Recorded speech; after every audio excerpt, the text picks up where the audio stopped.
Doctor Jose manual Delgado മനുഷ്യരെയും മൃഗങ്ങളെയുമൊക്കെ remote controller കൊണ്ട് നിയന്ത്രിച്ച ഒരു ന്യൂറോ സയന്റിസ്റ്റ്.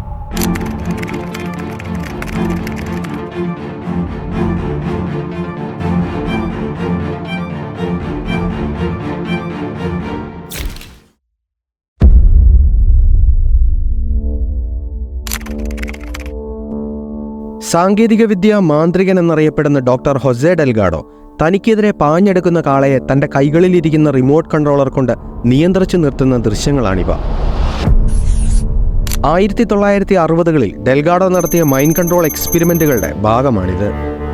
പരീക്ഷണത്തിൽ ഡെൽഗാഡോയ്ക്ക് കാളയെ നിയന്ത്രിച്ചു നിർത്താനും വട്ടം കറക്കാനും വശങ്ങളിലേക്ക് ചലിപ്പിക്കാനുമൊക്കെ റിമോട്ടുകൾ കൊണ്ട് സാധിച്ചിരുന്നു.